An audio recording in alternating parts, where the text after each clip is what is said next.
பாரிவேந்தரின் உச்சிவேளை பகல் செய்திகளுக்காக பிரவீணா, சஞ்சனா. முதலில் தலைப்புச் செய்திகள்.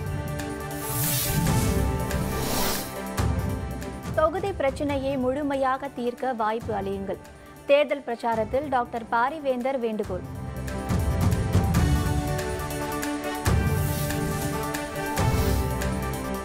வேலைவாய்ப்பு திட்டத்தை 200 நாட்களாக உயர்த்த பரிசீலனை. முதல்வர் பழனிசாமி தகவல்.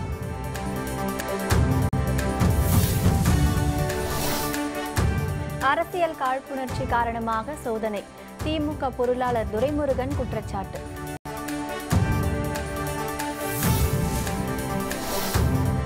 பயணச்சீட்டுகளில் மோடி படம் இடம்பெற்ற விவகாரம். இன்றுக்குள் பதிலளிக்க தேர்தல் ஆணையம் நோட்டீஸ். மக்களவைத் தேர்தலுக்கு பிறகு தமிழகத்தில் மிகப்பெரிய மாற்றம் ஏற்படும் என டாக்டர் பாரிவேந்தர் தெரிவித்துள்ளார். மதச்சார்பற்ற முற்போக்கு கூட்டணி சார்பில் பெரம்பலூர் மக்களவைத் தொகுதியில் போட்டியிடும் இந்திய ஜனநாயக கட்சியின் நிறுவனர் தலைவர் டாக்டர் பாரிவேந்தர் தீவிர பிரச்சாரத்தில் ஈடுபட்டு வருகிறார். இந்த நிலையில் கோனேரிப்பாளையம், வடக்கு மாதவி, செங்குணம் உள்ளிட்ட பகுதிகளில் டாக்டர் பாரிவேந்தர் இன்று காலை வாக்கு சேகரித்தார். அப்போது பேசிய அவர், தொகுதியில் உள்ள அனைத்து பிரச்சினைகளையும் தீர்க்க நடவடிக்கை எடுக்கப்படும் என உறுதிபட தெரிவித்தார்.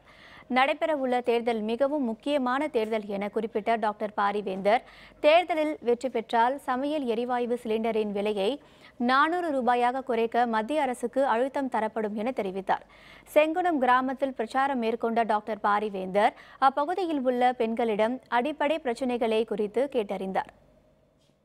நீங்கள் என்னை பாராளுமன்ற உறுப்பினர் ஆக்கினால் உறுதியாக உங்களுடைய பிரச்சனைகளை அனைத்தையும் தீர்த்து வைப்பேன். இந்த தேர்தலில் திராவிட முன்னேற்ற கழகத்தினுடைய தேர்தல் அறிக்கையில் விவசாய கடன் முழுமையாக தள்ளுபடி செய்யப்படும். படிக்கின்ற மாணவர்கள் வங்கிகளில் கடன் வாங்கியிருந்தால் அதுவும் தள்ளுபடி செய்யப்படும். 50 லட்சம் பெண்களுக்கு வேலை வாய்ப்பு, 1 கோடி இளைஞர்களுக்கு வேலை வாய்ப்பு என்று பல திட்டங்களை வைத்திருக்கிறார்கள். இவர்கள் ஆட்சிக்கு வருவதற்கு முன்னால் திராவிட முன்னேற்ற கழகம் ஆண்ட அந்த நேரத்தில் கேஸ் என்ன விலை வச்சது? 400 ரூபா. இன்னைக்கு எவ்வளவு? 900 ரூபா, 1000 ரூபா. இதெல்லாம் பழையபடி இந்த 400 ரூபாய்க்கு வர வேண்டுமானால் அங்கு மையத்திலே ராகுல் காந்தி பிரதமராக வேண்டும், தலைவர் தளபதி ஸ்டாலின் முதல் மந்திரியாக ஆக வேண்டும். அது நடக்கத்தான் போகிறது. இந்த தேர்தலில் நாம் கொடுக்கிற மாற்றத்தை பொறுத்து தமிழ்நாட்டிலும் மையத்திலும் மாற்றம் வரும். அந்த மாற்றத்திற்காக நாம் காத்திருக்க வேண்டாம். இதுதான் சரியான நேரம். இந்த நேரத்திலே உங்களுடைய மேலான வாக்குகளை உதயசூரியன் சின்னத்திட்டு வெற்றி பெற செய்யுமாறு அன்புடன் கேட்டுக்கொள்கிறேன். தொடர்ந்து கவுல்பாளையம், எறையூர், கல்பாடி உள்ளிட்ட பகுதிகளில் பிரச்சாரம் மேற்கொண்ட டாக்டர் பாரிவேந்தர் சிறப்பு பொருளாதார மண்டலம் கொண்டு வருவதன் மூலம் ஆயிரக்கணக்கான வேலை வாய்ப்புகளை உருவாக்க முடியும் என தெரிவித்தார். விவசாயிகளுக்கு வழிகாட்டும் வகையில் SRM பல்கலைக்கழகம் மூலம் வேளாண்மை குறித்த ஆலோசனைகள் வழங்கப்படும் என தெரிவித்தார். SRM குழுமம் சார்பில் 300 பேருக்கு இலவசமாக கல்வி வழங்கப்படும் என தெரிவித்தார். மேலும் 300 பேருக்கு வேலை வாய்ப்பும் வழங்கப்படும் எனவும் உறுதிபட தெரிவித்த டாக்டர் பாரிவேந்தர், கிடப்பில் போடப்பட்டுள்ள மருத்துவக் கல்லூரி திட்டம் உள்ளிட்டவற்றை செயல்படுத்த நடவடிக்கை எடுக்கப்படும் என்றும் குறிப்பிட்டார். சகோதரர் ராஜா அவர்கள் எம்பியாக இருந்தபொழுது இங்கே மருத்துவக் கல்லூரி கட்டுவதற்காக அவரே நிலம் கொடுத்து இன்றைக்கு அடிக்கல் நாட்டப்பட்டு அது கிடப்பில் போடப்பட்டது ஆட்சி மாற்றத்தால். அதையெல்லாம் கொண்டு வர நான் முயற்சி செய்வேன் என்பதோடு என்னுடைய சொந்த செலவில் உங்களுடைய யாரெல்லாம் இப்போ கல்லூரி படிப்புக்காக காத்திருக்கிறார்களோ அவர்களுக்கு ஆண்டிற்கு 300 பேருக்கு கட்டணம் இல்லாமல் கல்வி SRM குழுமத்தில், அதே போல 300 பேருக்கு வேலை வாய்ப்பு, இதையெல்லாம் தனிப்பட்ட முறையில் செய்ய இருக்கிறேன். இதை பயன்படுத்திக் கொள்ள மக்களாகிய நீங்கள், பெரம்பலூர் பாராளுமன்ற தொகுதிக்குட்பட்ட மக்களாகிய நீங்கள் உதயசூரியன் சின்னத்தில் வாக்களிக்க வேண்டுமாய் அன்புடன் கேட்டுக்கொள்கிறேன்.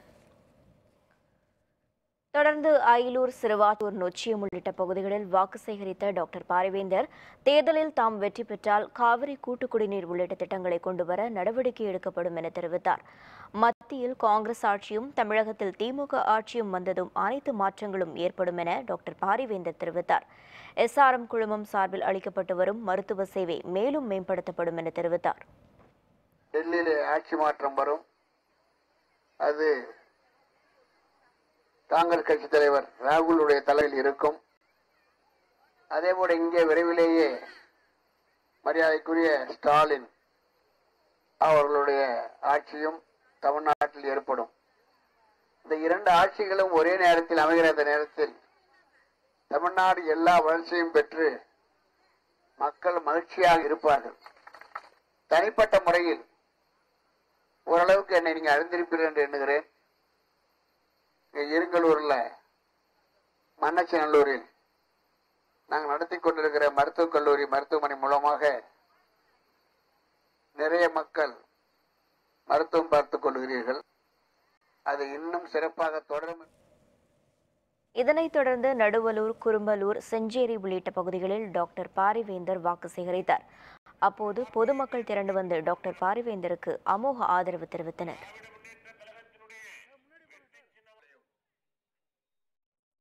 100 நாள் வேலை திட்டத்தை 200 நாட்களாக உயர்த்த பரிசீலனை செய்யப்பட்டு வருவதாக முதலமைச்சர் பழனிசாமி தெரிவித்துள்ளார்.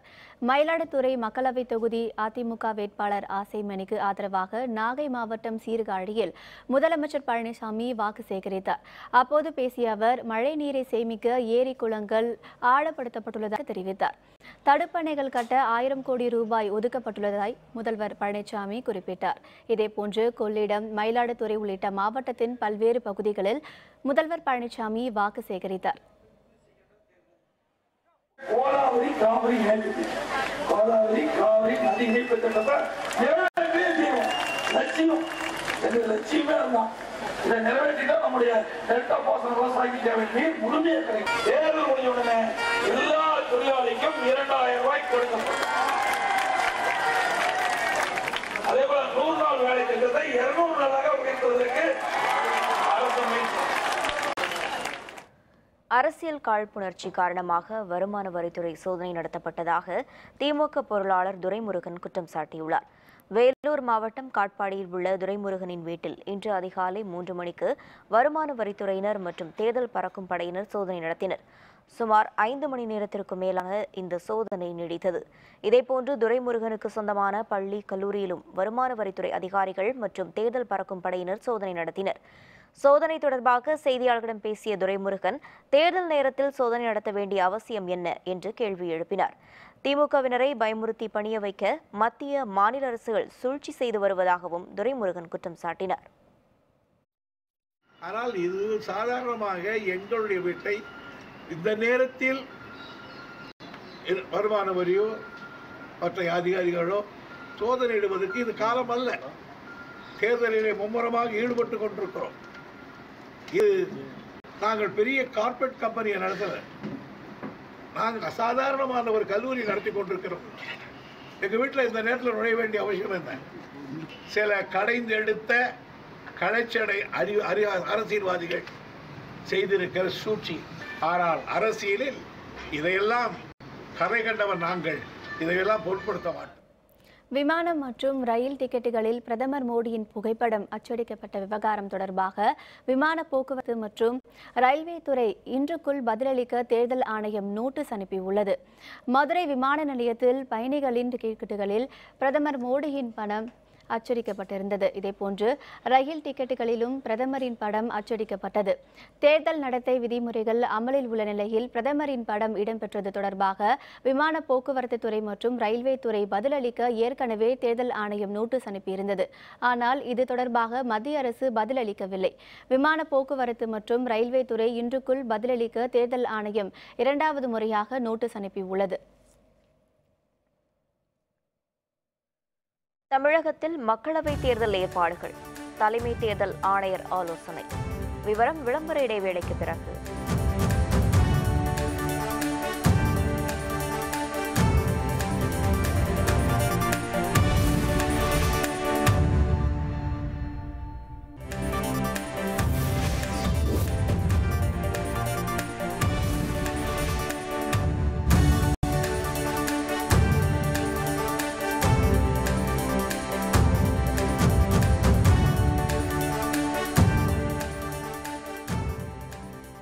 செய்திகள் தொடர்கின்றன.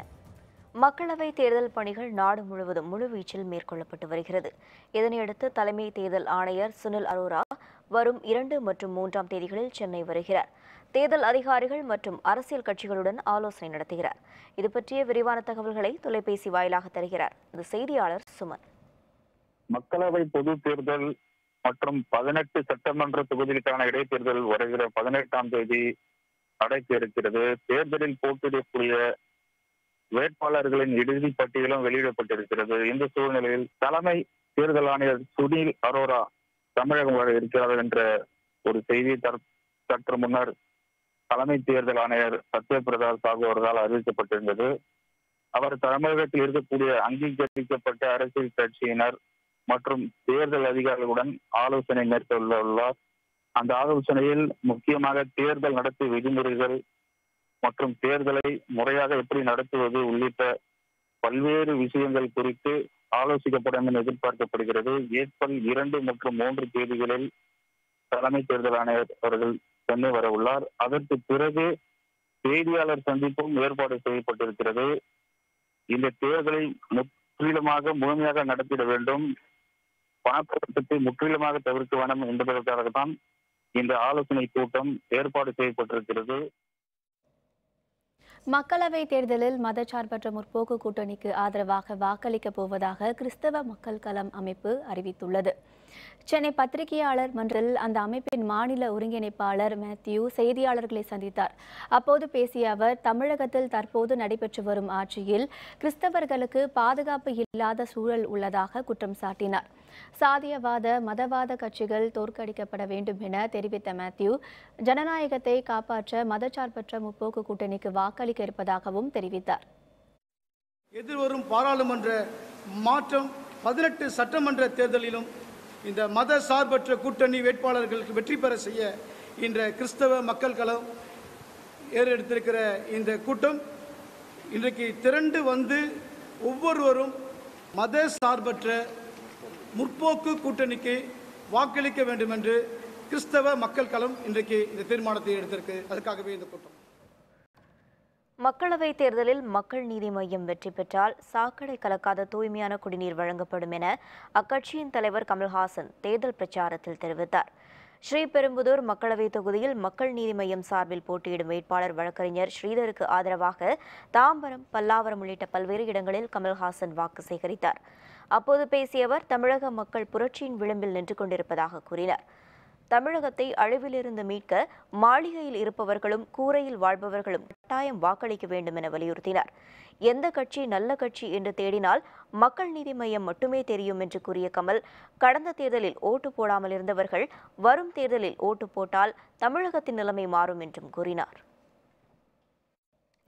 பொள்ளாச்சி விவகாரத்தில் தொடர்புடைய குற்றவாளிகளை காப்பாற்ற அரசு முயற்சி செய்து வருவதாக மத்திய சென்னை தொகுதி திமுக வேட்பாளர் தயாநிதி மாறன் குற்றம் சாட்டினார்.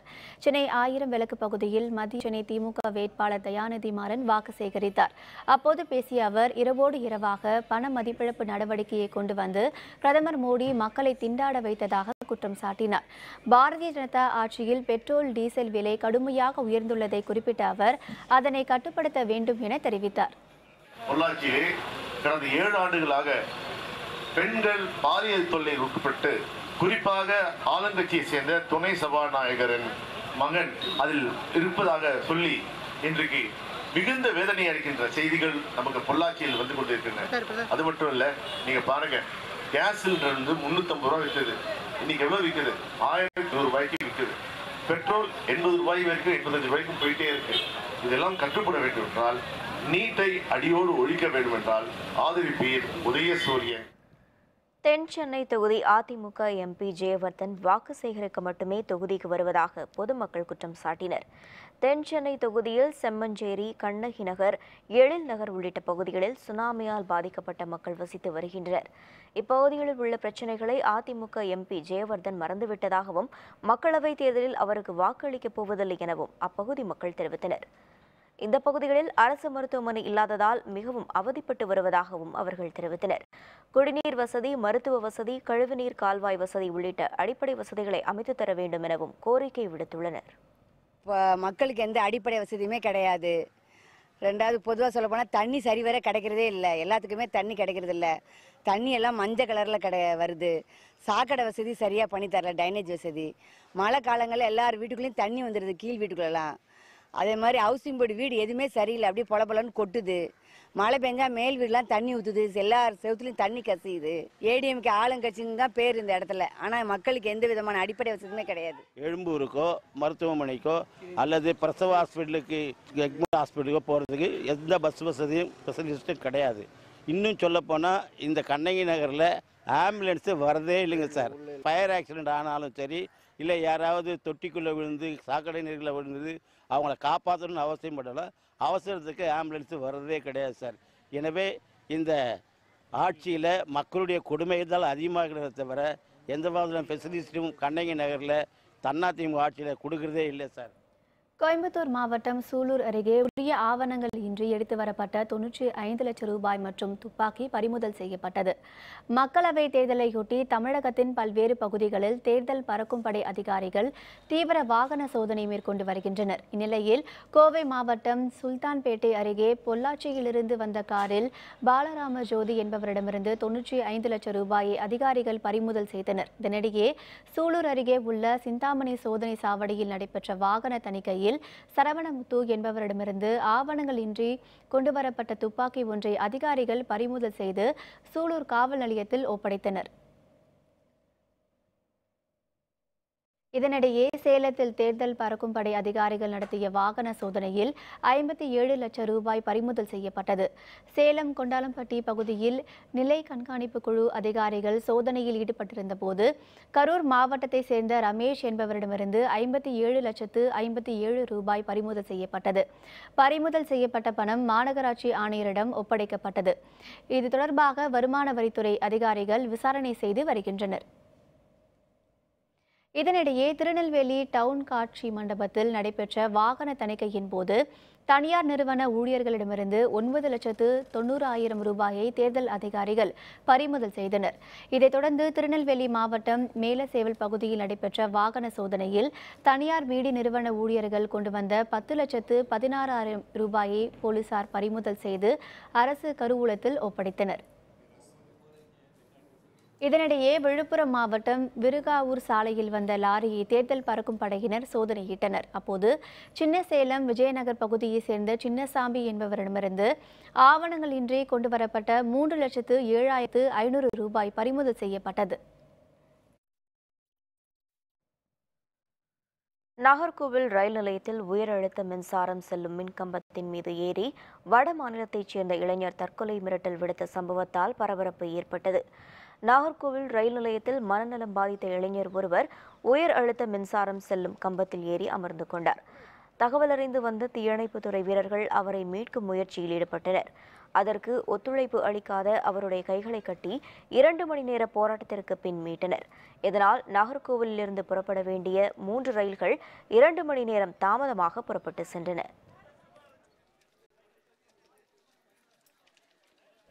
புதுச்சேரியில் நடைபெறவுள்ள தேர்தலில் 100% வாக்குப்பதிவை வலியுறுத்தி 50க்கும் மேற்பட்ட ஆதரவற்ற குழந்தைகள் பொதுமக்களிடையே விழிப்புணர்வை ஏற்படுத்தினர்.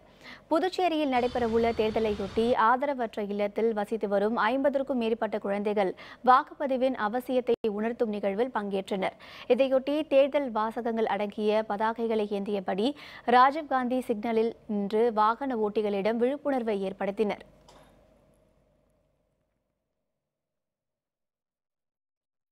மெக்சிகோவில் வெடித்து சிதறிய எரிமலை, ஆயிரக்கணக்கான மக்கள் வெளியேற்றம். விவரம் விளம்பர இடைவேளைக்கு பிறகு.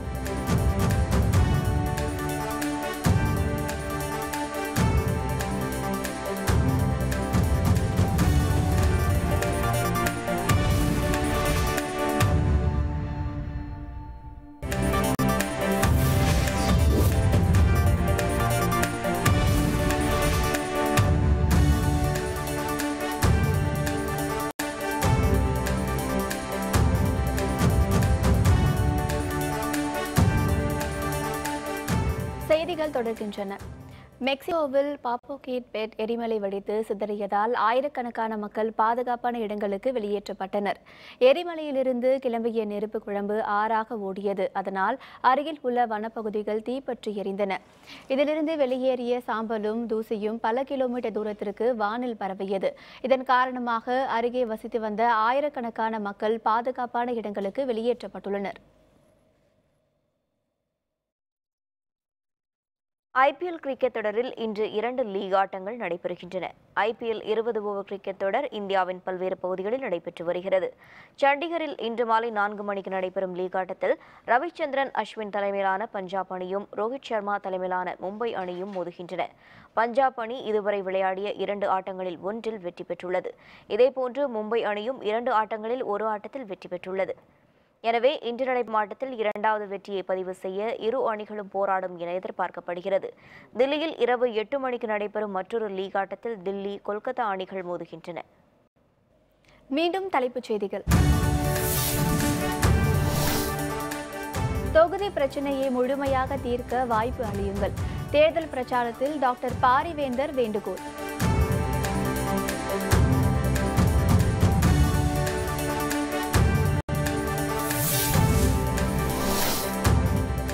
வேலைவாய்ப்பு திட்டத்தை 200 நாட்களாக உயர்த்த பரிசீலனை. முதல்வர் பழனிசாமி தகவல்.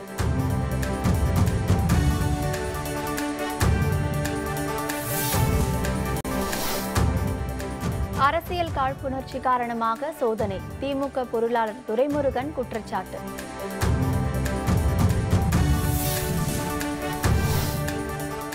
பயணச்சீட்டுகளில் மோடி படம் இடம்பெற்ற விவகாரம்.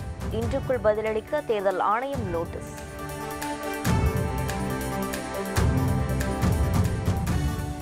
இத்துடன் வேந்தரின் உச்சிவேளை பகல் செய்திகள் நிறைவடைந்தன.